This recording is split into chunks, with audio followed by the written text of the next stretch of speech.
Ал егер бізде көрермендердің біреу кәсіп ашқысы келсе, қандай заттар кеңес беруші едіңіз? Формула бар: проблема плюс рефлексия тең прогресс. Қаржыға қатысты келсек, жастарға, міне әсіресе студенттерге қаржыны қалай дұрыс басқару, сонымен қатар қандай кеңес берер едіңіз? Кейбір студенттер ақыл оқиды, ақыл оқып отырып жұмыс істеуге уақыты болмайды, қиын болып кетеді. Сондай студенттерге қандай кеңес бересіздер? Адамдардың бір-бірінен айырмашылығы тек қана білімде. Менің басқа біреуден немесе менен басқа біреудің жоғары ақша табуы, ол тек қана білімге байланысты, бұл басқа ештеңеге байланысты емес. Әдеп дегенімізде, яғни білімнің сізге жақсы қонбауы әдепіңізге байланысты. Ұстаздың алдында жүрмеуіңіз, алдына түсіп кетпеуіңіз, ұстаз сөйлемейінше сіздің сөз бастап кетуіңіз, әдепсіз бейәдеби сұрақтарыңызды қоя беруіңіз, негізсіз сұрақтар қоя беруіңіз, күле беруіңіз, ол кісінің рұқсат бермейінше бір жаққа шығып кетуіңіз, одан даусыңызды көтеруіңіз, бірдеңе түсіріп жатса, мен бұны өтіп қойдым ғой, қайтадан қайталап жатыр деген нәрсе, оның бәрі әдептілікке жатпайды, ол зейінді алып тастайды. Енді айттыңыз, міне аударма ісімен айналысасыз, көп тіл білесіз. Тіл үйренуде өзіңіздің жеке методикаңыз бар ма екен, немесе ұстанымыңыз бар ма бір? Егер бұл нәрсе болмаса, сіздің де менің де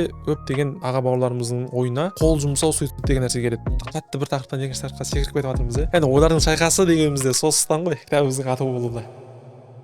Қайырлы күн баршаңызға. Бүгін Татвир арнасында жаңа түсірілім, ерекше түсірілім, себебі сұрақ қоятын бұл жолы мен емес, жауап беретін мен.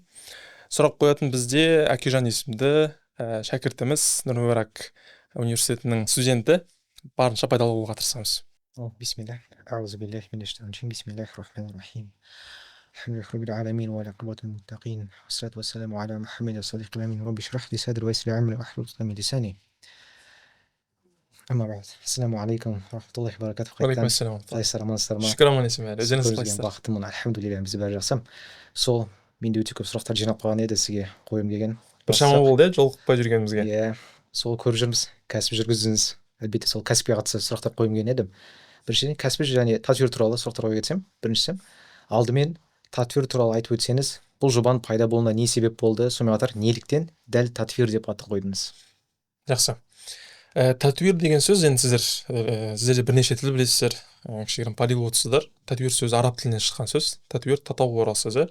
Ағылшыншада біз оны development деп айтамыз, даму деген мағынаны білдіреді. Бұл жалпы кәсіпте өте маңызды нәрселердің бірі, ол алдын ала болашақты бірнеше есе, яғни жоспарлай білу, ойлана білу. Сондықтан Татвир сөзінде біз бірнеше кәсіп ашамыз, сол кәсіптердің барлығына ортақ атау болады.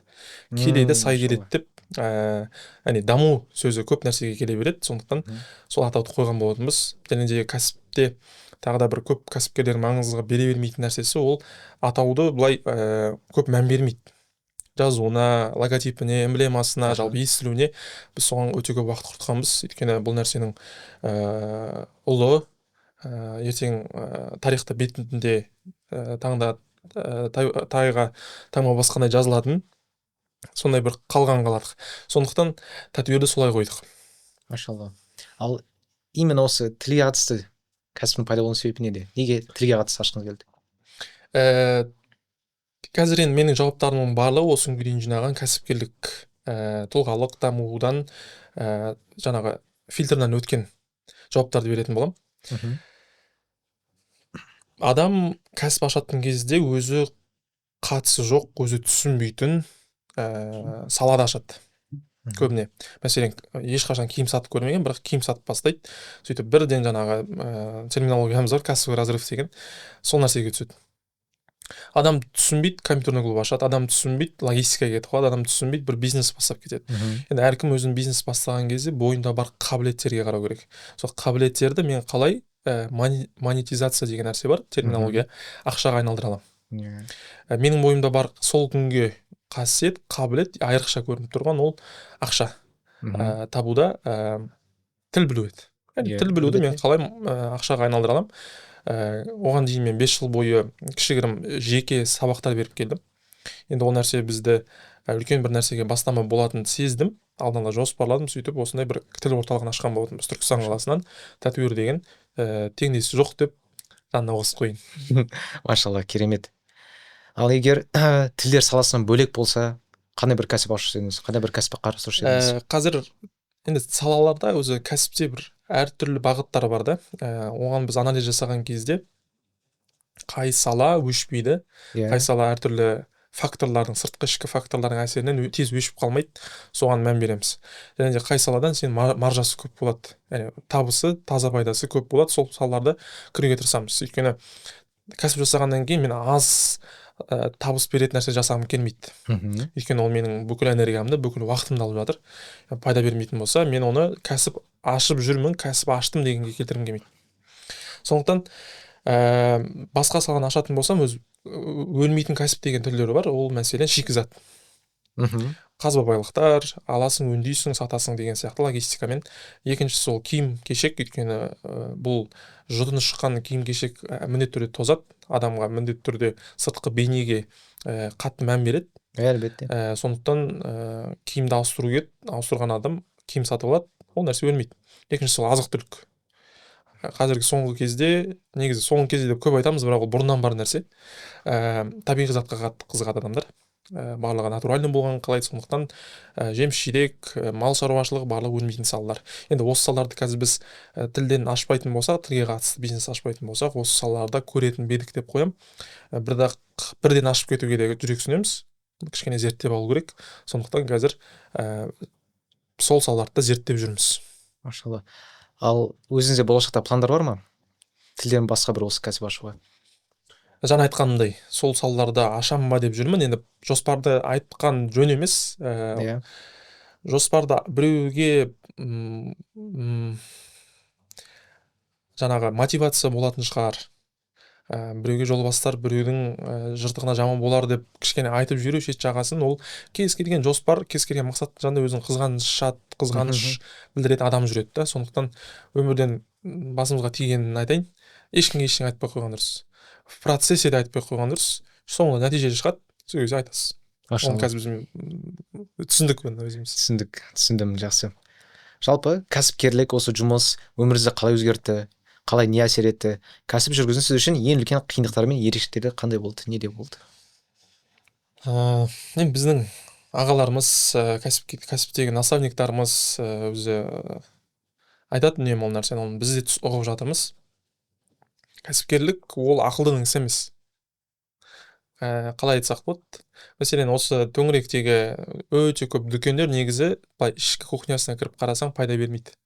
Өз-өзін жауып отыр. Немесе ол кәсіпкер иелері өз-өздерінің кәсіп бар деп туысқандарына мақтану үшін оны ұстап отыр. Соңғы жаңағы тапқан тиындарына.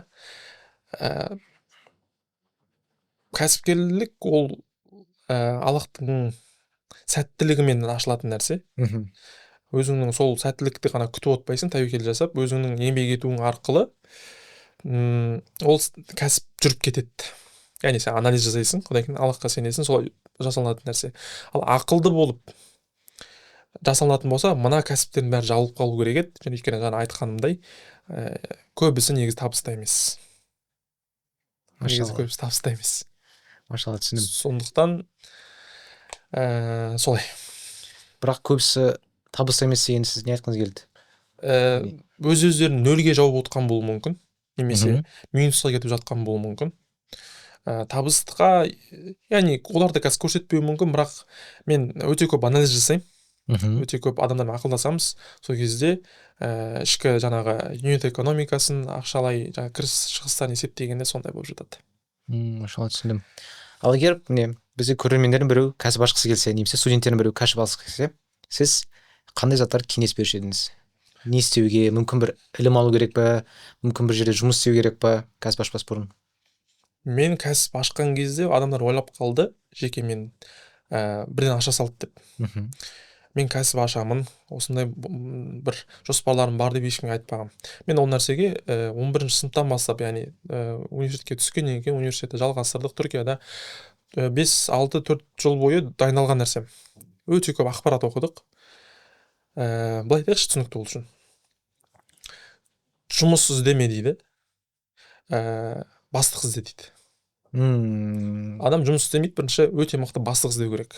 Ол бастық сіздердің қанша уақыт кететін уақытыңды үнемдеп қысқартып береді. Оны біз басқа білім алушыларға ментор деп атаймыз ғой. Ұстазы, білімі, жаңағы осының алдындағы айтқан көрермендерге айтқан секілді, сенсей деген секілді.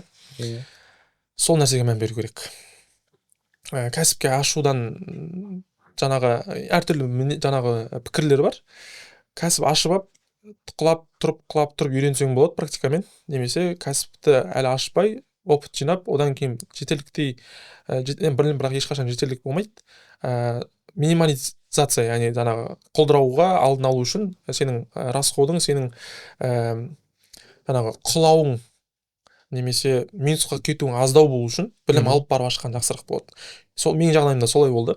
Біз бірден кәсіп ашуға ұмтылған жоқпыз. Мен өте көп білім алдым. Ол кітаптан болсын, ол менің өзімнің шетелге түскендегі жаңағы инвестицияларым болсын, тренингтерге ақша төлеуім болсын, кешкі астар, бизнесмендермен отырыстар деген сияқты, яғни өзіме бірінші инпут информацияны құямыз. Өйткені кез келген бизнесте сіз ол бизнестің өтуі сізге байланысты. Яғни біз айтамыз ғой, узкая воронка деп атамыз. Узкая воронка кез келген бизнесте ол сіздің компетенцияңыз, сіздің біліміңіз, ішке жинаған бүкіл жаңағы білімдеріңіздің барлығы сіздің бизнесіңізде көрінеді. Өйткені бізде кәсіпте андай сөз бар. Сен қандайсың, бизнес сондай. Бизнесің жүрмей жатыр ма, бизнесің жүйесіз ба, бизнесің құлдырап жатыр ма, сен сондайсың деген сөз. Өйткені бизнес ол адамның көрінісі. Адам бизнестің көрінісі. Сондықтан бірінші білім алған жөн. Білім қайдан аламын дегенсе, алдынан шыққан бірінші таргеттегі адамға бара салған дұрыс емес, бәлкім дұрыс та болуы мүмкін, бірақ ақылдасқан жөн. Өйткені дінімізде де бар ғой, истихара деген нәрсе бар. Истихара ол Аллахпен ақылдасуымыз, көмегін, хидаятын сұрауымыз. Ал истишара дегеніміз ол адамдармен ақылдасуымыз. Осы жерде мән беру керек нәрсе бар. Истишара, яғни ақылдасу адамдармен, ол кез келген адаммен болмайды. Ол өте сенімді, көпті көрген, көп өмір сүрген емес, көпті көрген, опыты жоғары адамдармен болады. Бизнес ашқыңыз келетін болса, бағана айтқанымдай, өзіңіздің қабілетіңізге қарайсыз. Қай қабілетті, мен ол қабілетті монетизацияға шығара аламын ба? Ол нарықта сұранысқа ие ме? Оның болашағы қандай?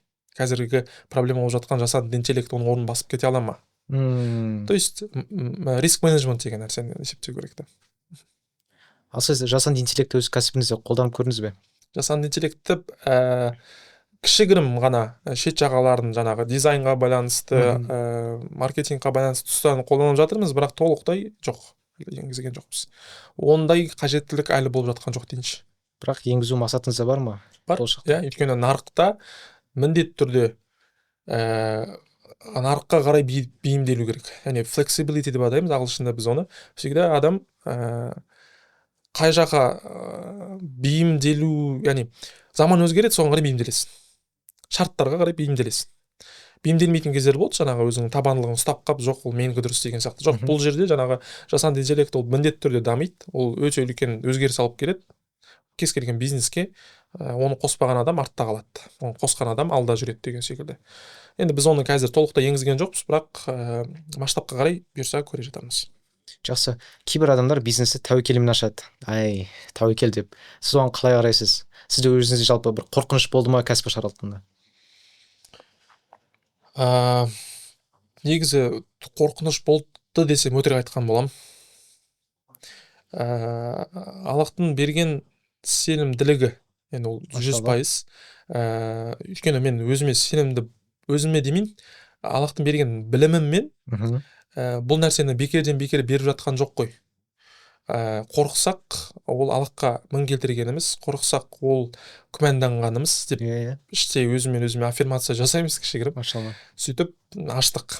Жаңағы айтамын ғой, кез келген сенімділік қайдан келеді? Кез келген сенімділік дайындықтан келеді. Әлбетте. Дайындық жасадық, сенімділік туды, бірақ өзіңе сенген кезде сен құлдырайсың, сондықтан Аллах тағаланы міндетті түрде бірінші орынға қоясың, сөйтіп тәуекел етіп ашасың. Тәуекел деген енді бір қысқаша түсіндірмесін жасайықшы. Мен олардың шайқасы деген кітап жазған болатынмын. Әлбетте оқыдым. Авторлық 3 кітап жазған болатынбыз. Біріншісі ол ондай болмақ қайда деп тілге байланысты. Олардың шайқасы ол біздің шынымен де осындай ойымызға бір сәтте келетін миллиондаған ойлардың шайқасын кітап бетіне түсіргенбіз. Екіншісі осы жақында ойлардың шайқасы 2 шықты. Енді ойлардың шайқасы 1-де біз осындай бір мысал келтіргенбіз. Сіз жақсы білесіз, Түркияда оқыдыңыз, Мұхаммед әл-Фатих. Мұхаммед әл-Фатих, шын есімі Мұхаммед, екіншісі енді ол кісі ол кісі жайлы өте көп нәрсе айтуға болады, оған бөлек подкаст арнауға болады, бірақ енді бізге керегін айтайық. Тәуекел дегенде сол кісінің мысалымен түсіндірсек болады. Ол кісі өз жастайынан алғыр болған да. Иә, әлбетте. Жаңа 7 жасында хафыз болған білеміз, 19 жасында алғашқы соғыстарға шығып жеңіске шыққан, таққа отырған, 21 жасында, 23 жасында жаңа жаулап алған білеміз Константинопольді, бүкіл әлемнің көз тіккен мұсылман әулетінің. Сөйтіп сол бір Константинопольға, қазіргі Стамбул қаласына жетер жетпес жолдарда бір үлкен не шығады, қамал шығады. Мгм. Оған негізі уәзірлердің ешқайсысы сенбейді, жанында жүрген. Бала ғой дейді, бұл не істейді дейді, балалығы басылар деп. Сөйтіп бір қамалдың алдына келген кезде үлкен қамалдыр, бірақ қамалдың сыртындағы ұрыста оларда тарихшылар келтіреді, найза, қылыш, жаңағы мануальды қолмен жасалынатын қарулар болады. Енді қамалға қалай кіреміз деген кезде жанындағылар, біз осы кезге дейін, яғни қамалдың алдына келге дейін қанша шақырымды өттік, кештік, қанша ұрыста болдық, қанша адам жоғалттық, қанша әскерді жоғалттық, қанша қан бердік, жан бердік деген сияқты. Осы кезде бір күн шыдайық, ертең азында көреміз деп тәуекел етеді. Таңға тұратын болса, сол түні тарихташылар келеді, үлкен жер сілкінісі болады, сол қамалдың бір бұрышы құлап түседі. Мгм. Сол жерден кіріп, сол қамалды жаулап алған деген тарихта келеді жаңағы ақпараттар. Яғни бұны біз өмірде қолданамыз да. Аллах тағаланың берген нығметтерін барлығын қолданып, анализ жүргізе отырып, риск менеджмент дейміз, соны есептей отырып, яғни қолыңнан келген барлығын жасайсың, соңына тәуекел етесің. Қолыңнан келген бәрін жасамай келер де ол тәуекел емес. Мгм. Яғни қолыңнан келгеннің барлығын жасайсың, мойныңа түскен жүкті артқа қарасын. Одан кейін барып соңында сенің шарасыз екенін білесің, Мұхаммед секілді шарасыз екенін біледі, қамалды ешқалай міне алмайды, бұза алмайды, тәуекел етті. Аллах тағала көрсетті, Мгм. солай жаңа қамал жаулап алған деген секілді. Сондықтан айтқым келгенде біз қолымыздан келген бәрін жасадық бизнесте. Дайындалдық, барлығын есептедік. Барлығын деп айту шынымен де бұл әбестік болар. Бірақ қолымыздан келгенше жасадық. Қолымыздан келгенше барлығын жасадық. Ұйқысыз түндер, қаражат салдық. Содан кейін берекесін берді. Машалла, керемет. Енді сізде міне кәсіпте мақсат қою қаншалықты маңызды? Өзіңізде алдағы бір жылға немесе бір алдағы бір сапарда кәсіпке қатысты мақсаттарыңыз бар ма? Қандай нақты мақсаттар қою керек кәсіпке қатысты? Қалай дұрыс қою керек? Мен көп қателік жасап жатырмын. Иә, әлбетте. Көп қателік жасап жатырмын. Мәселе қателік жасамауда емес. Мәселе қателік жасағаннан кейін оны дұрыстай білу. Оны бізде рефлексия деп атайды. Яғни бір проблема шығады, проблемадан неге бұл проблема шықты? Өйткені проблема ол жайдан жай пайда болмайды да. Мәселе кез келген мәселе өзінің алғашқы белгілерін беріп бастайды басында. Сен оған мән бермей бастайсың, оған салғырт қарайсың. Яғни түркше білесіз ғой, илхам бакмак деген өте керемет сөз бар. Оған салғырт қарайсың, байқамаған түрі жасайсың, өткізесің. Кейін осындай кішігірім үлкен Биг Бен секілді сағаттардың кішкентай механизмі кететін болса, бүкіл сағат құлайтын секілді. Осындай кішкентай мәселелер жиналып, үлкен бір мәселеге шығады. Сен ол кезде уже ол мәселені шешпесең жүрмейтінін білесің да. Соңында тығырыққа тірелгенге шешесің, бірақ ол кезде кішігірім кеш болады. Сол секілді қазіргі менің мақсаттарым барлығы өткен қателіктерді қайталамауда болып жатыр. Түсіндім. Қателіктерді қайталамау, өйткені өткен қателіктер қайталана беретін болса, біз прогресс болмайды. Өйткені сондай формула бар. Проблема плюс рефлексия тең прогресс. Өте осы өмірде, кәсіпте, жалпы тек қана кәсіпте емес, өмірде керек формула да. Проблема шығады. Соған неге бұл проблема шықты? Өйткені жаңа айтқанымыздай проблема жайдан жай шықпайды. Кейін оны шешу арқылы біз прогресске жүреміз. Яғни таяқ жемегенше дейін жұмыс істеу керек. Өйткені басқа кісілер айтады, жаңағы мысалды. Өмір шапалақ беріп бастайды. Кішігірім шапалақ береді. Шапалаққа жаңағы сезбейсің сен. Кейін жай қолынан ұрып бастайды. Кейін соңында ұрып бастаған кезде, сезбеген кезде жұдырықтап кішкенім төбелейтіні бар. Сол кезде уже есің жиіп бастайсың да. Түсіндім дәл солай. Енді қаржыға қатысты келсек, жастарға, міне әсіресе студенттерге қаржыны қалай дұрыс басқару, сонымен қатар қандай кеңес берер едіңіз? Осы студенттерге білеміз біз, кейбір студенттер ақылы оқиды. ақыл оқып отыра жұмыс істеуге уақыты болмайды, қиын болып кетеді. Сондай студенттерге қандай кеңес бересіздер осы алғашқы жолда? Қалай ақша табуға болады, қалай қаржыны дұрыс басқаруға болады? Қаржы үш кезеңнен тұрады. Қаржы, ақша табу, сақтау и көбейту деген формула бар. Мен қаржыны қалай табу керек екенін білемін. Сақтау және көбейту сатысын енді үйреніп жатырмын. Яғни менде бар нәрсені бар деймін, жоқ дейсін жоқ деймін. Яғни мен сізге ақшаны қалай табу керек екенін айта аламын, бірақ оны қалай сақтап көбейту керек екенін өкінішке орай айта алмаймын. Өйткені ол мен нәрсе, ол білім жоқ менде. Сіз бен мен басқа біреудің, жалпы адамдардың бір-бірінен айырмашылығы тек қана білімде. Менің басқа біреуден немесе менен басқа біреудің жоғары ақша табуы, ол тек қана білімге байланысты, ол басқа ештеңеге байланысты емес. Кәсіпте, тек қана кәсіпте емес, жалпы өмірде адамның келесі сатыға өтуіне кедергі жасайтын екі нәрсе бар. Біріншісі эго. Оны дінімізде нәпсі деп айтады. Қандай нәпсі? Нәпсінің өз түрлері бар, білесіз, аммарасу деген секілді. Тәкаппарлық нәпсісі. Сол сізді прогресске жетелеуден ең қатты тосатын нәрсе. Өте үлкен тақырып. Осы алдында подкастта да айтты біздің өте атақты нейрохирургымыз. Мен 6 жыл оқығаннан кейін өзімді бәрін білем деп ойладым деді. 3 жыл 4 жыл тағы да оқуым бар, бірақ 6 жылды бітіріп келесі сатыға өткен кезімде мен барлығынан мықтымын деп ойлап қалдым дейді. Сөйтіп мен Аллах тағала жерге түсірді. Жерге түсіргеннен кейін режим ученика деген нәрсеге өттім. Сол кезде мен прогрессім басталды дейді. Бұл нәрсені кәсіпте де мен осы өте ауқымды кешкі аста жолыққан бір кәсіпкерден естігем. Мен қаншалықты мультимиллионер болмасам да, доллар ғой, мен кәсіпкер, яғни білем деп айтпаймын ешқашан дейді. Машалла. Режим ученика деген нәрсе бар. Әрдайым білмеймін деген жүресіз. Білетін нәрсеңіз болса да, яғни дінімізде бар ғой, ұстаздардың алдында білетін нәрсең болса да, білмеймін дейсіз. Ол әдептен. Әдеп дегенімізде, яғни білімнің сізге жақсы қонбауы әдепіңізге байланысты. Ұстаздың алдында жүрмеуіңіз, алдына түсіп кетпеуіңіз, ұстаз сөйлемейінше сіздің сөз бастап кетуіңіз, әдепсіз, бейәдеби сұрақтарыңызды қоя беруіңіз, негізсіз сұрақтар қоя беруіңіз, күле беруіңіз, ол кісінің рұқсат бермейінше бір жаққа шығып кетуіңіз, одан даусыңызды көтеруіңіз деген секілді. Ол бірінге түсіріп жатса, мен бұны өтіп қойдым ғой, бұны қайталап жатыр деген нәрсе, оның бәрі әдептілікке жатпайды. Ол зейінді алып тастайды. Сол секілді кәсіпте де қашан білдім дейсіз, тек қана кәсіп емес, жалпы білімде қашан білдім дейсіз, қай салада болмасаңыз, сол кезде құрдымға кетесіз. Эго, жаңа айтқанымыз. Екінші нәрсе, ол кез келген адамда не болады? Зона слепоты, то есть слепая зона болады. Адам мүмкіншіліктерді көре алмайды. Ол мүмкіншіліктер көре алмау деген ол тек қана сіздің біліміңізге ғана байланысты. Аллахтың көрсетуіне де байланысты, және де сіздің біліміңіздің шектеулігіне байланысты. Қайтадан сол тақырыпқа келеміз, және бүгінгі тек қана барлығымызға бір нәрсе алып кеттіңіз дейтін болсақ, сол нәрсені мен айтар едім, өте маңызды нәрсе.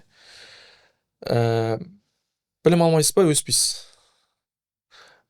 Қай салада үздік болуыңыз келеді, сол салаға байланысты білім аласыз.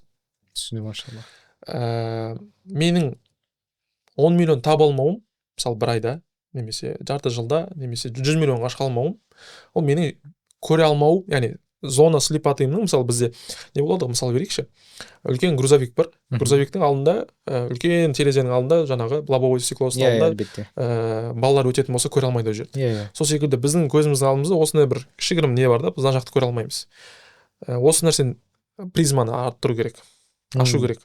Ол ашылу біліммен ғана болады да. Яғни менің 10 миллионға жете алмауым, және де 2 миллионға бізде терминология бар, бизнесте стеклянный потолок деген. Басыңыз түрелей береді, вроде көрмейсіз, яғни жаңа жахилия дейміз ғой, надандық. Сол надандықпен көре алмайсыз, біліміңіз жеткіліксіз өйткені. Сол кезде білім аласыз, наны бұзасыз. 1 миллионнан 10 миллионға секіру үшін, 10 миллионнан 100 миллионға секіру үшін тек қана білім аласыз. Және де қалай білім аласыз? Сол сатыға өтіп кеткендерден білім аласыз. 1 миллионнан білім алмайсыз, өйткені ол да сіздің деңгейіңізде жүрді. Әлбетте. Сондықтан 10 миллионнан жоғары аласыз, 10 миллионнан, 100 миллионнан аласыз, 100 миллионнан ары қарай. Сол кісілермен бір ғана отырып, бір сөйлесіп, сол мәселеңіз шешеді. Өйткені сізге ненормальный болып тұрған нәрсе, оған нормальный. Оған бір күнде 200 мың құрта салу нормальный. Ол ақша көрмейді. Бірақ сізге 200 мың, сіздің ойыңызда мен бұл 1 айлық табысым, тамағым деп ойлайсыз. Әлбетте. Онымен бір ғана сөйлесуіңіз кешкі асқа отырып, сіздің түбегейлі өмірге деген көзқарасыңыз өзгеріп жіберуі мүмкін. Машалла. Бұл жерде тағы да айтып ескеру керек нәрсе. Сізден мықты адам сұрайсыз ғой.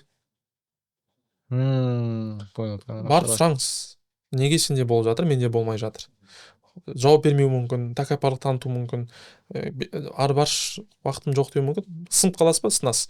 Дальше барып көріңіз, сұрағын көріңіз. Сеніміне көреге тұрсаңыз, сөйтіп сұрайсыз. Солай. Машалла, дәл ислам Бөріхан сияқты айттыңыз ғой, ислам Бөріхан подкаст көргенде турист айтқан еді. Менде болмай жатыр ма, не болды болып жатыр екен деп сұрайтын екен сөйтіп. Даже айтқан екен былай, ұрыспен де бітетін екен дейді кейде, түсінбеушілік болады. Сонымен қатар білім туралы тура сондай Абылай Кенжал ұстаздың бір телеграм каналын көрсем, дұрыс қазір есімде болса, тәкаппарлық, ең жеркенші тәкаппарлық, ол сол мен бәрін білемін деген екен. Жақсы, машалла. Енді студент кезінде, немесе студенттерге қалай адал табыс табуға болады? Жаңа сұрақ қой, толықтай ашылмай кетті. Әркімнің тағдыры әртүрлі да. Яғни бәріне бірдей бір шаблон жоқ. Өзіңіздің, мысалы мен өзіміз жағдайынан берейін, медицинада оқимыз. Медицинада болатын болса, мен алдымен кім болатынын шешіп алайын да. Әлбетте. Медицинамен жалғастырам ба? Медицинаға қатысты жұмысыңды істе. Егер ондай болмаса, мейлінше медицинаға қатысты жұмысыңды істе. Егер медицинаны оқымайсың ба, оны шешу керек. Алдын ала, уақытын құртпау керек. Мен мысалы қазір медицинаны ары қарай жалғастырам ба, жалғастырмайым ба деген сұрақпен жүрмін. Оны алдына қазір жақын арада шешіледі, ол нәрсе бұйырса. Кәсіпке кетем ба, кәсіпке кетпеймін ба? То есть бұл сұрақтың дәл бір жауабы жоқ. Қолында не бар? Қандай ресурс бар, соны көре берген дұрыс. Сұрақ қойып отыра берсең, өте бересің солай. Қолда не бар, соны көрген дұрыс. Одан кейін мүмкіншілік кімдерге келеді? Мүмкіншілік дайын адамдарға келеді. Мүмкіншілікке дайын болу деген қандай сөз? Ол білім аласың тағы да. Мен сізге алғаш кездескенімізге де Түркияда жүрген кезде сол жайлы айтқан болатынмын. Сіз маған сол кезде сұрақ қойғансыз, неге сізге адамдар аударма жұмысын жасауға шақырады? Бірақ маған неге ондай мүмкіншіліктер келмей жатыр деген секілді. Әлбетте. Алматыда да қойғанмын. Марғұлан Сейсенбай ағамызда сөз бар. Мүмкіншілік адам іздемейді, мүмкіншілікке адам дайындалады деген. Қалай дайындаламыз? Рухани, физикалық, финанс түрінен, тіл жағынан білім аласыз ғой. Яғни сіз қазір қанша тіл білесіз? Арабша білесіз, түркше білесіз, ағылшынша білесіз, қазақша, орысша білесіз. Яғни сізге осы 5 тілге қатысты мүмкіншіліктер ғана келеді. Сізге испанскийге қатысты тіл келмейді мүмкіншілік. Өйткені соны білмейсіз. Яғни неге сіз дайындалмадыңыз оған? Дайындалған кезде сол салаңызға, сол өзіңізде бар нәрсеге қатысты мүмкіншілік келеді. Сол секілді мен қазір 8 тілде аударма жасаймын ба? 8 тілге қатысты жаңа ғана осы подкасттың алдында да сондай бір ұсыныстар түсті. Ертең араб, ағылшын тіліне шетелден аударма жасау керек, Zoom арқылы, соны жасайсыз ба деген. Неге? Мен оған дайынмын. Әлбетте. Аллах тағала соған қарай берекесін береді, адамдарды соған салғызады. Және де ол мүмкіншіліктің келе білуде әртүрлі факторлары бар. Соның факторлардың бір crucial дейміз, яғни өте маңызды фактор, ол әр нәрсені адал жасайсыз. Кез келген нәрсені өзінің перфекционизмдік нәрсе осы жерде керек болады. Ең адал түрде, ешкімнің ақысына жемей жасасаңыз, Аллах тағала берекесін береді. Ол сарафанка болып тарайды. Сіздің ақшаға құныққан адам емес екеніңізді, сіздің сапаға жұмыс істейтініңізді барлығы уже біле бастайды, адамдар өзі іздеп бастайды. Менің оның бір досым бар, жақын видеограф досым, Түркістан қаласында. Өзіне ешқашан жарнама жасамайды. Ол әр жұмысын кемеліне жеткізіп жасайды ғой. Кемеліне жеткізіп жасаған кезде оның жұмыстары, оның бет бейнесі, оның жарнамасы. Яғни ешкімнен жарнама жасамайды. Сұрамайды және жасатқызбайды, өзі жасамайды. Арасында бір Инстаграмға салып қоятыны бар. Бірақ мысалы қарасам, ол қазір 1 айға оның несі бос емес. графига. Және де ол күніне бір съемка жасамайды, ол 3-4 съемка жасайды бір күнде. Өзінің командасы бар, өзінің 2-3 бизнесі бар деген секілді. Неге онда? Өйткені ол адами тұрғыда құндылықтары жоғары да. Кез келген бизнесмен, яғни діни жағы дамыған діндар бизнесмендер көбінесе осы өзіміздің араласатын бірінші этикетке қарайды, этикаға қарайды. Адамның бойында рухани құндылықтар бар ма? Қандай құндылықтар? Сөзінде тұра ма? Ақшаны таңдай ма? Или бір уақытта ақшаны таңдай ма, немесе мүмкіндік таңдай ма? Сөзінде тұра ма? Өте маңызды нәрсе. Екі сөйлей ме, сөйлемей ме? Әр ісін соңына дейін апара ма? Қиын кезде қолдау білдіре ма? Деген андай этикаға байланысты сөздер бар. Сол нәрсені қарау керек. Адалдықтың ішіне кіріп кетеді сол нәрсе. Сол кезде сіз өзіңізді жарнамаламайсыз. Сізді адамдар жарнамалайды, өйткені сіз приятный адамсыз. Сізбен жұмыс істеу жеңіл, сізбен жұмыс істеу адамға жағымды. Солай. Мысалы, мына подкаст студияны бар емес пе? Біз неге Түркістаннан осы подкаст студияға келеміз? Өйткені бұл жақтағы жаңағы жұмыс істейтін кісілердің барлығы басқа жақтағы мен подкаст студиямен жұмыс істеп көргем, бірақ четко ясно. По делу. Этикет сақталады, сәлем бар, қайсағыдай сұрасу бар, ары қарай жұмыс кетеді. Тіпті мен қандайым бар да, перфекционизм осы кезде ойнап кетеді. Орфографиялық қателіктерге қараймын да, әріптердегі кішкене сондайым бар. Ондай жоқ та, приятный адамдар. Сол секілді біз оны өзімізде көрсетуге тырысамыз. Яғни қысқа уақытты ойламау керек та. Бұл бизнес деген предпринимательство, ол ұзақ марафон да, жүгіресіз бұл жерде. Бұл спринтер емес, 100 метрге жүгіретін, бұл ұзақ жүгіретін нәрсе. Сондықтан сіз қазіргі пайдаңызды көзіңіз жұмуыңыз мүмкін, болашақтағы пайданы 2 есе 3 есе шығару үшін деген сияқты. Яғни бір тақырыптан екінші тақырыпқа секіріп кетіп жатыр, айып етпеңіздер. Яғни түсініп, студенттерге ең басты білім алу керек қой. Білім алу керек. Білімнен кейін ары шыға береді өзі. Өйткені сізде білім болмаса, сіз мүмкіндік көзін көре алмайсыз. Просто не, жаңағы слепота. Жақсы түсін, машалла. Енді айттыңыз, міне аударма ісімен айналысасыз, көп тіл білесіз. Тіл қатысты сұрақ қойсам, тіл үйренуде өзіңіздің және бір жеке методикаңыз бар ма екен, немесе ұстанымыңыз бар ма бір тілді үйренгенде? Мысалы, бір кимуттар үшін өзінің бір жеке методикасы бар, қалған бір полиглоттар бір өздерінің тіл үйренген кезде бір жеке методиканы ұстанады. Сізде қандай? Тіл үйренген кезде мен тілге бірден кіріп кетпеймін. Тіл деген ол сезім да. Тіл деген ол адам кез келген бір нәрсені үйренер алдын бір мақсат қою керек. Мен бұл тілді не үшін үйреніп жатырмын? Ол тілге симпатиясы болу керек. Ол тілге бір сезіну керек, бір нәрсені сезіну керек. Арасында бір чувство болу керек. Тіл мен адамның арасында. Мақсат болу керек. Ол тек қана тілде емес, кез келген адамның жалпы өмірде мақсат болу керек. Және де әрбір істейтін істе мен бұл істі не үшін жасайын деп жатырмын деген мақсат болу керек. Осы мақсаттың жоқтығын кесірінен адам жарты жол тастап қоя береді. Сондықтан біздің Татвир тіл орталығында да, Түркістанда онлайн офлайн болсын, біз менеджердің бәрін үйреткенбіз, мақсатын сұраймыз. Жазып жатқан, қатысқысы келетін пікір қалдырған адамдардың мақсатын сұраймыз. Неге? Өйткені ол біріншіден мақсаты бар адам болатын болса, онымен жұмыс істеу жеңіл болады. Оған міндетті түрде сен айтып отырмайсың. Оқы деп кішкентай бала секілді. Екіншісі, ол өзі үшін оқиды. Үшіншісі, сондай адамдармен жұмыс істеген тағы да не өте жағымды. Мақсаты бар адамға жұмыс істеу жағымды, приятный болады. Тіл үйренген кезде мен бірінші ол жақтың әнімен, салт дәстүрімен, мәдениетімен, киносымен танысам. Әнімен деген сияқты. Өйткені кез келген тіл екіге бөлінеді ғой. Бізде ол ауызша, яғни ауыз екі тіл, екіншісі ол кітаби тіл. Кітаби тіл ол көбіне бірден кірмеймін оған нәрсеге. Бірінші мен ауыз екі тілді көремін. Өйткені адамдар кітаптағыдай сөйлемейді көбіне. Мысалы өзіңіз білетін фасих, яғни фусха тілде ол әдеби тіл ғой. Кез келген араб мемлекетінің, 23 араб мемлекетінің біреуіне барсаңыз, фусхамен, яғни ассаламу алейкум я ахи, кейф халикум, арабтар тіпті осыған қатысты прикол ұстайды, таза сен фусхамен сөйлесейтін братан деп. Сол нәрсені сөйлесіп отырсаңыз, оны түсінбейді ғой. Яғни сен жағымсыз да, жағымсыз емес, үйреншікті нәрсе емес. Сол секілді мен ауыз екі тілге көбіне мән берем. Сезінем, мәдениетін сезінем. Мысалы, Түркияға барған кезде сіз тешекер едім, саулын деген сөз көп қолданбайды, көрдіңіз, қай сөз көп қолданады? Эйваллах деген сөз көп қолданады. Яғни эйваллах. Сол секілді да. Мәдениетіне ғашық боласыз, мақсат қоясыз, тіл үйрену жеңілдейді. Өте маңызды нәрсе осы жерде қосу керек. Жақсы мұғалім керек.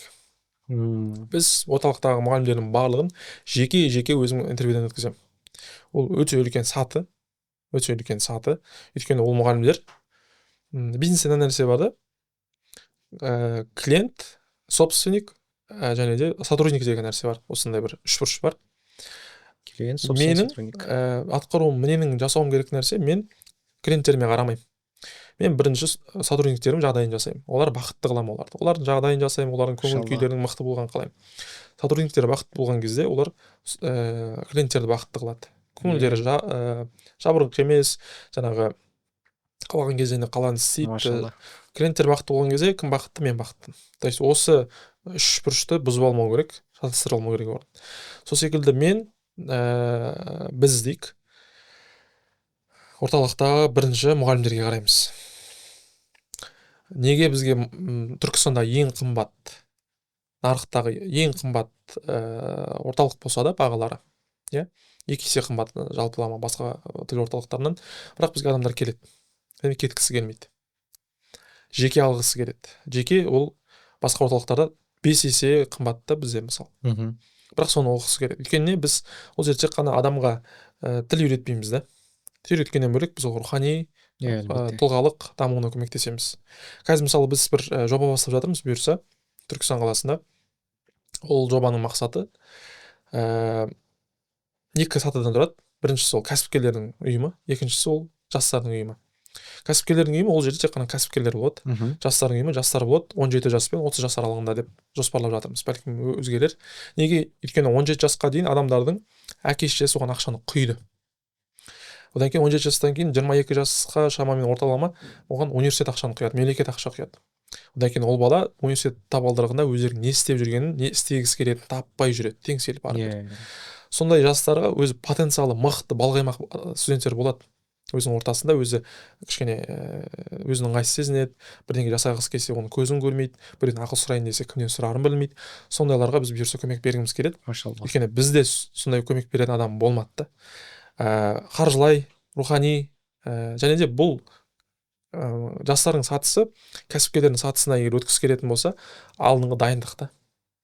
Яғни бұл жақта біз тіл үйретеміз, бұл жақта біз жол көрсетеміз, қаржылай қиыншылық болып жатқан болса, жаңағы қаржылай көмектесеміз, қандай кружокқа қатысқысы келсе көмектесеміз деген секілді орта құрып береміз. Бұл қарапайым кітап клубтарынан айырмашылығы не? Қарапайым кітап клубтарында кітап талқылайды, сол жерде қалады. Дәл солай. Қарапайым кітап клубынан өзгешелігіміз, біз кітап талқылауымыз мүмкін арасында, бірақ біз көбінесе ол нәрсені өмірде қалай қолдану керек екенін. Өйткені адам кітапты не үшін оқиды? Кітаптан адам бір нәрсені алу үшін оқиды. Егер сен ол кітапты жай ғана оқып сол бетте қалатын болса, ол кітап жай ғана уақытыңның зая кеткені да. Сондықтан әр кітап адам оқыған кезде мен бұл кітаптан не ала аламын деп әр бетінен қарау керек. Әйтпесе кітаптың оқудың маңызы жоқ, өйткені сен птичка үшін оқыдың да, осы кітапты оқыдым деп ертең біреуге айту үшін бәлкім. Сондықтан сол нәрсені біз тек қана ауыз екі тілде осы бірдай бір үстелдің басында жай ғана идея, жай ғана бір ой ретінде қалмас үшін біз сол нәрсені практикаға асырғымыз келеді. Бәлкім сол жақта біздің құндылықтарды, біздің дайындықты, менеджмент, маркетология барлығы саладан беруге тырысамыз, мықты спикерлер шақырамыз бұйырса. Алғашқы кездесуіміз осы айдың соңына қарай жоспарлануда, бұйырса оны шығара жатармыз. Мына жоғары сатыға дайындаймыз. Кәсіпкерлердің сатысы бар, 1 миллионға дейін табатындар, 1 миллион 10 миллион аралығын табатындар, 10 миллион жоғары табатындар, 10 миллионнан жоғары табатындар, 10 мен 1 миллион арасындағыларға үйретеді, 10 мен 1 миллион арасында 1 миллионға үйретеді. Сол бір-біріне мост болады. Өйткені адам бұл жерде бірінші ұтатын нәрсесі. Interaction, то есть communication skills артырады, сөйлесу білу. Одан кейін таныс жинайды. Осы 2 саты өте маңызды. Осы бизнесмендердің арасында бір сөз бар. Білім мықты ма? Сөйлесе алу қабілеті мықты ма, әлде таныс мықты ма? Осы үшеуінен қайсысын жалғыз алатын болсаң, қайсысын алатын едің, және сен өміріңде табысты, жетістікке жеткен адам болу үшін қайсысы ең көмектеседі деген нәрсе бар. Білім, сөйлесе алу қабілеті, немесе таныс. Қайсысын деп ойлайсыз? Сөйлесе алу? Бірінші таныс. Сөйлесе алып біліміңіз болмаса, сөйлесе алу қажет жоқ.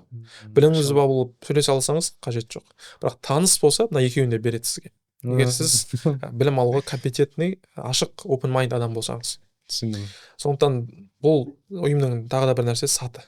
Яғни таныс береді. Таныс ол сенің тамырыңның кеңге жайылуыңа, қолыңның ұзаруына өте қатты көмектеседі. таныс ол мен де кезінде ойлайтынмын, таныссыз жетем барлығына, өзім жетем, өзім біліммен жетем деп. Жоқ, қате нәрсе, ол балалық тастамаған адамның сөзі. Сондықтан таныстық болу керек, өскім келем десеңіз. Машалла, түсіндім. Бүгін міне студенттер сізше қандай қателіктер жібереді сабақ оқу барысында, университетте? Кейбіреулер жұмысқа кетіп қалады, өзіңіз білгендей, яғни оқып сосын жұмысқа кетіп қалады, немесе кейбіреулер шыдамай оқудан шығып кетеді сияқты. Өзіңіз қандай қателіктерді байқадыңыз осы студенттер арасында? Қателік, негізі қателік деген нәрсе жоқ. Қателік деген нәрсе жоқ. Өйткені болып қойған нәрсенің барлығы ол тағдыр. Енді біздің мойнымызға түсетін нәрсе өткен кетті, қазір болып жатыр. Енді болашақ бізге белгісіз. Біз қазіргімен өмір сүреміз да, болашаққа мақсат қоямыз әрине, бірақ в основном қазіргісі маңызды да. Енді қателік деген қайталайын, жоқ. Өйткені кез келген нәрсе менің осы күнге дейін қиналуым, осы күнге дейін шалдығып шаршауым барлығы мен етті. Біз оны кітапта да жаздық. Мен ол нәрсе жасамаған болсам, қазіргі сіздің алдыңызда бір кішігірім кофемен, макбукпен интервью беріп отқан адам болмас едім. Дәл солай. Қазір де өте көп қателік жасап жатырмыз деп айтуымыз мүмкін. Жоқ, оның барлығы біз жетіп жатыр. Әлбетте. Келісемін. Студенттік кезде мен ескеретін зат деп айтқым келеді. Қателіктер емес, жалпы сіздің жетістікке жету жолыңызды тездететін, уақытыңызды үнемдейтін нәрсе, ол маңызды нәрсе фокус. Мынандай ұғым бар. Шум, фокус, қатынасы деген нәрсе бар. Сіз мақсат қоясыз. Ол мақсат сіздікі болу керек. Әке-шешеңіздің, бауырларыңыздың сізге, туыстарыңыздың сізге қойып берген мақсат емес. Өйткені өзіңіздің мақсатыңыз болмаса, это вами не драйвит дейді ғой. То есть сіздің кредоңыз болмайды ол жерде, сіз ол жерде өлместің күнін кешіп жаңағы жасайсыз, сол кісілердің разылығын алу үшін. Жоқ, ол нәрседен ол нәрсе шықпайды. Ақылдасқан дұрыс әрине, бірақ іштен не деп жатыр? Сол нәрсені егер жаныңызда дұрыс адамдар болатын болса, айтып жіберетін. Жақсы. Енді тақырыптан алыстамайық. Шум және де фокус деген нәрсе бар. Фокус деген, сіз бір нәрсені істеп жатсыз ба, сол нәрсені істейсіз, до конца жеткізесіз. Және де сіздің сол жасағыңыз келіп жатқан кезде әртүрлі факторлары бар, сол фокустан сізді бүйтіп жан-жаққа құртқысы келеді. Оны біз шум деп атаймыз. Ол шум әртүрлі болады. Ол телефонның сообщениесі, ол Instagram, ол TikTok, ол бір кісілердің жазуы, ол кісі достарыңыз, әртүрлі шумдары бар. Apple'дың CEO-сы, өзінің основателі Стив Джобстың фокус қою проценті соотношениесі, ratio дейміз ғой, біз оны 80%. Яғни, мысалы, 1 сағат болатын болса, соның 80%-ін ол толықтай сол жаңағы нәрсесіне жұмсай алады. Бір жасаған ісіне. 100%-ік адам бар. Кім деп ойлайсыз? Қазіргі триллионер бар. Жақында шықты. Илон Маск. Ол 100% ойлаңызшы. Ол зерттелген нәрсе да. Ол әр минутының секундын дұрыс пайдаланады. Соның арқасында сондай да. То есть фокус өте маңызды. Бір нәрсені істеп жатқанда сол нәрсені істеу ары қарай. Соңына дейін жеткізу. Өйткені бір нәрсені ұра берсеңіз, ол түбінде жаңағы бір несесін береді. Қазылып жатқан жаңағы шыққан бұлақты қасқа тесік қазып емес, сол тесік қаза берсе, су содан шығып тұр ғой деген нәрсе бар да. Сондықтан соған мән берсе, мақсат қойса. Яғни, бірақ біз білгеніміздей, сізде осы фокус енді сіз медицинада оқисыз, тілді дамытасыз, сонымен қатар кәсіп аштыңыз. Сіз тағы да басқа да бір спортпен де айналысасыз, осы бәрін қалай үлгересіз? Яғни сізде фокус, былай қарасақ, көп жерде бар. Қалай бәрін жасайсыз бірге? Қараңыз, ол мен интернетте көрсеткенім, ол барлығына үлгеріп жатыр деген сөз емес. Мен үлгермей жатқаным да болуы мүмкін. Бірақ мен оны көрсетпеймін. Неге? Өйткені біз адам баласы эссенциалды жаңағы өзінің болмысын перфект деп көрсеткісі келеді, иә? Дәл солай. Бірақ мынандай нәрсе бар. 4, мысалы, бір график тұрама, 4 сағат, жаңа өзіңіз айтпақшы, тіл, спорт, медицина, кәсіп. Мен осыны 4-еуіне бірдей уақыт бөлетін болсам, 4-еу жай өседі.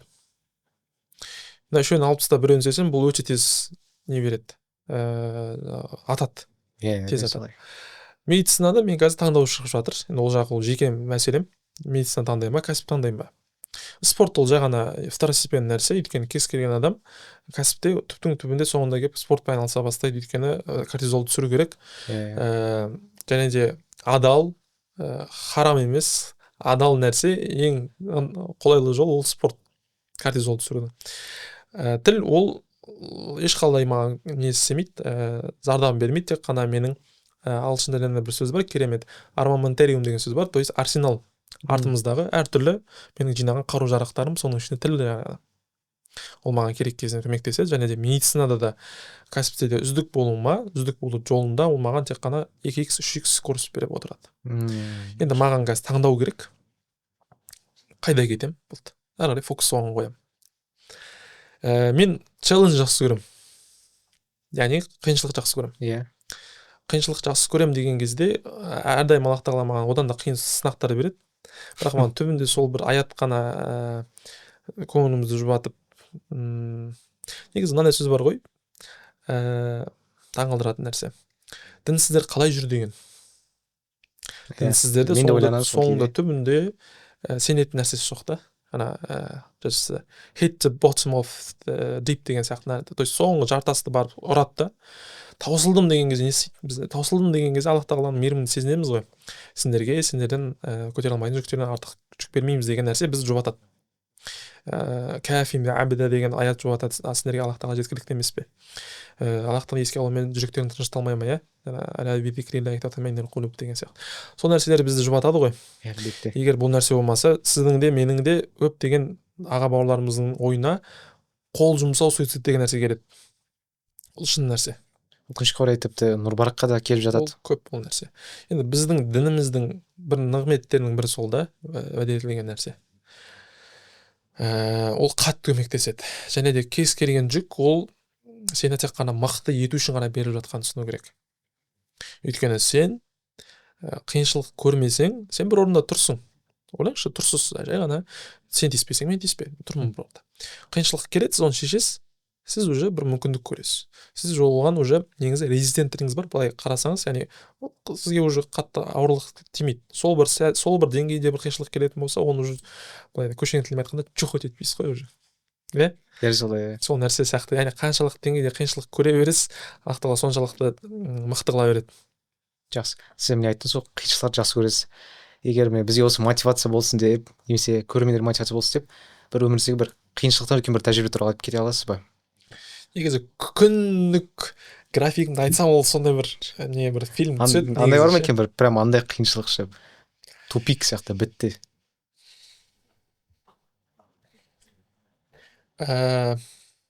Қазір жаңаларын айтпай тұрайын, ескісін айта салайық. Көп жерде кітапта да жазды ол нәрсені. ұбт мәселесі бар ғой. ұбт мәселесінде біз күні түні айналғаным бар.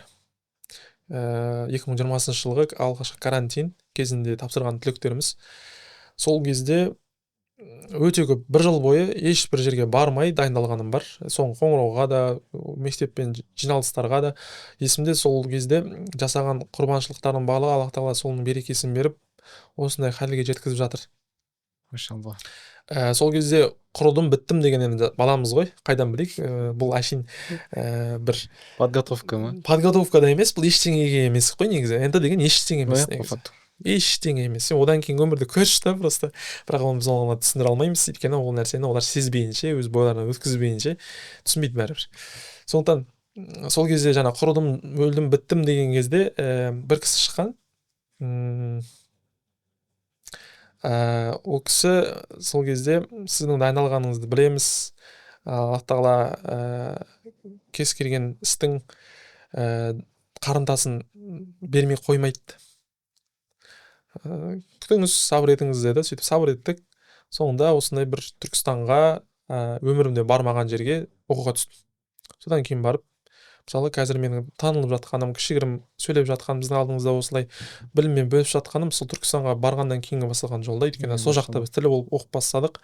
Яғни кез келген нәрсені адал жасасаңыз, шариғат шеңберінен шықпай жасасаңыз, түптің түбінде сіз біліңіз, жаныңызда Раббыңыз бар да. Раббыңыз болған кезде сіздің алмайтын қамалыңыз жоқ. Сол нәрсе менде өмірі есте жүреді, және де есте жүргеннен кейін ешнеден қорықпайсың. Түбінде білесің, бұл нәрсенің қайыры бар екен. Әлбетте. Сендерге жақсы деп ойлағандарың бәлкім сендерге жаман шығар, иә, бәлкім сендерге жаман деген сендерге қайырлы шығар, Аллах тағала біледі, тура сендер осы аятты бүгін білмейсіңдер. қайталадым ғой. Иә, Аллаху я'лему ва антум ла та'ламун деген. То есть ол нәрсені айтпай тұрайын енді, жарайды.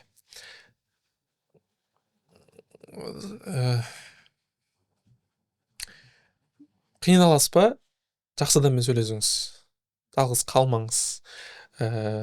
Ол мейлінше діндар адам болсын. Діндар деген ол оқып алған адам емес, дінді бойымен өткізген адам да. Ол сіздің нұрлы ордаңызда ондай адамдар көп.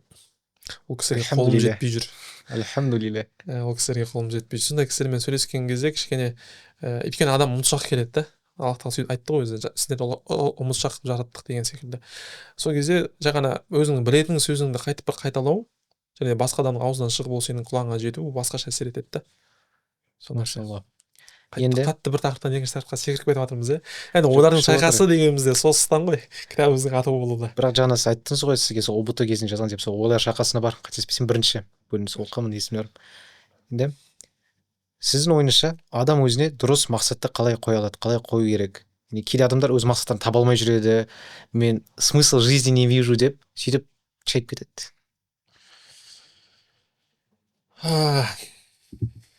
Бірінші нахну халақнакум джинна линнаса лиябуду. То есть бірінші осы нәрсені жауап тастау керек та. Менің қазір өмірімде болып жатқан қиыншылықтардың мен себебін білем. Түптің-түбінде адам өзінің ішіндегі жексұрынын, нақұрысын біледі да. Менің кейбір жұмыстарымның болмай қалып жатуы ол Аллах пен арамның үзіліп қалуынан болып жатыр да. То есть менің бұрын жасалынатын нәрсенің бәрі жаңағы кішігірім өзіміздің ритуалдарымыздың саябырсып қалуы түбінде сол нәрсені алып қойып жатыр бізден. Өйткені айтады ғой, дүниені адам Аллах тағала кез келгенге береді да. Иә, әлбетте. Иманды тек қана сүйгеніне береді дейді. Қиын осознавать ету, біз ауызбен айтқан, өйткені бәріміз енді сондай бір жаратылыспыз, дүниені қалаймыз да. Бірақ менде дүние болып тұрған кезде Аллах тағала біразын алып қойды. Және де одан кейін халіме қараймын, жаңа құлшылықтарым қайтып орнына келе бастады, ритуалдарым келе бастады. Сол кезде маған қайырлысы осы шығар дедім да, көңілім жібеді. Неге? Өйткені жаңағы аят құлшылықты, иманды тек қана сүйгендеріңе беремін деді да. Яғни бірінші сендерді біз, маған өзіме жындарды, адамдарды құлшылық ету үшін жараттым деген екен, сол нәрсені бірінші приоритетке қою керек. Одан кейін сен арқаңда сондай бір Аллах тағала екен бар екенін сезінесің, кез келген нәрсеге шайқастың ортасына кіргенде кіре бересің ғой. Яғни адам өзінің тірегіне қалай жұмыс істейді. Дәл өзі. Машалла, түсіндім. Енді сізді өзіңізді ары қарай дамытуға, постоянно осындай движение болуға не шабыт береді? Өте құбылмалы адаммын да. Бұл нәрсе маған кейбір кезде пайдасын береді, кейбір кезде өзінің кері әсерін тигізеді. Өте настроением тез ауысады. Көп адаммен кішкене жұмсақ болыңдар деген аятқа да сүннет бойынша да амал ете алмай қаламыз. Осы нәрсені еске салып тұратын адамдармен кездесу маған міндетті түрде өзімнің мақсатыма қайттан оралуыма көмектеседі. Мен өзім ұнататын, өзіме сөздер ұнайтын, мойындайтын кісілермен өте көп сұхбаттар жасауға тырысамын, кешкі асқа шақырамын. Ол кісіден көп аларым білім ретінде болмаса да, жай ғана берекесін алып қалуға тырысамын, жиындарға баруға тырысамын. Яғни 10 мың, 30 мың, 40 мың маңызды емес та. Ақшаны құрта білу керек өзіңе. Өйткені түбінде өзіңе құртқан ақшаң ертең сен үшін жұмыс істейді. Бірінші өзің үшін жұмыс істейсің, атың үшін жұмыс істейсің. Атың саған жұмыс істейді деген нәрсе ғой. Ұлы тұлғалардың, өйткені кез келген адамда бір идеал болу керек та. Былай айтайықшы, сіздің өспей жатуыңыз сіздің стандарттарыңыз төмен болу. Стандарт жизни деген нәрсе бар. Адамдардың идеалы болу керек, осыған қарап мен осындай болуым керек деген секілді. Менің де ондай адамдарым бар. Сол кісілерге қарай отырып, біз өзіміздің әлі ештеңеге жетпегенімізді, дүнияви тұрғы болсын, сол нәрсені түсінеміз, үнемі.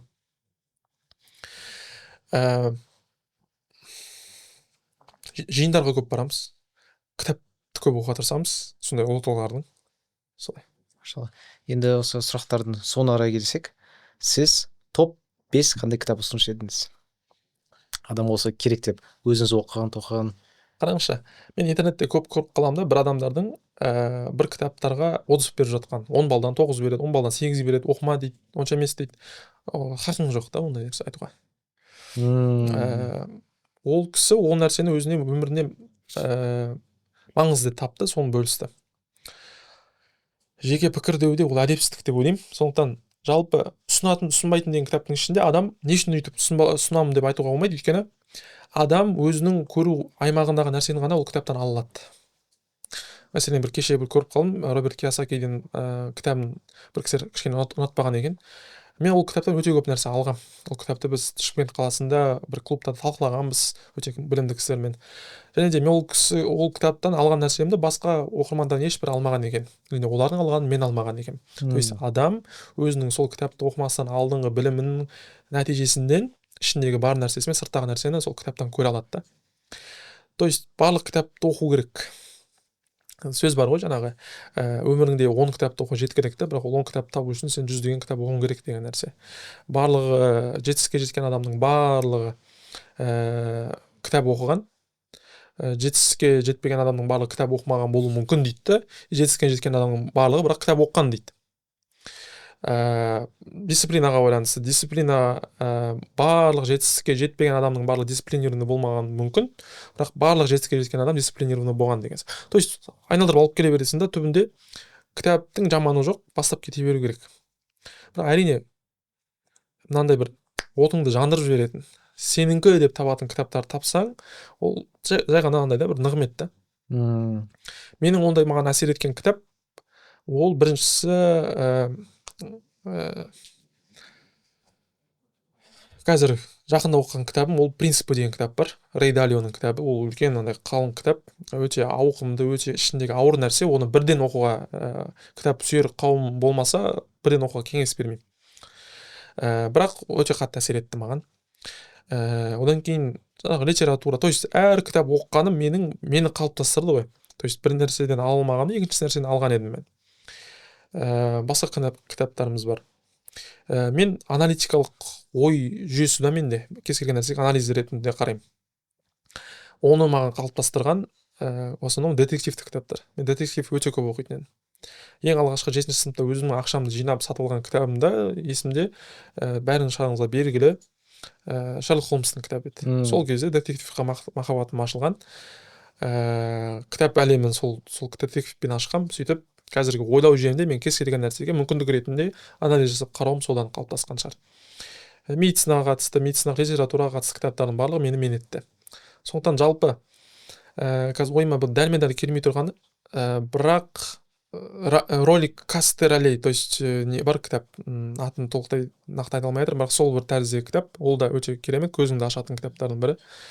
Одан кейін жаңағы Чарльз Мартиннің кітаптарын оқитынбыз, Дэн Браунның кітаптарын оқитынбыз, тоже сол детективқа байланысты. Соны айтайыншы. Бәлкім ол кітаптарды біз астына жазып кетерміз, еске дәлме-дәл түспей тұрғаны, тосыннан қойғаннан кейін. Жақсы. Сонымен қатар Джей Шейдин білесіз ғой, подкаст түсіретін американдық кісі бар, который кімдермен түсірген, Билл Гейтс, бүкіл кісілермен танымал. Сол соңында мынандай сұрақ қояды екен. Жалпы сізде мүмкіндік болса, осы бүкіл әлемге бір заңды қоясыз. Сол заңды барлық адам ұстанады. Қандай заң болушы еді? Сол мүмкіндік бар, сізде заң қоясыз, сол заңды бәрі ұстанады. Бірақ қандай заң болушы еді? Қараңызшы, қандай заң қоймасаңыз да, то есть қазір барынша қарапайым түсіндіруге тырысайын.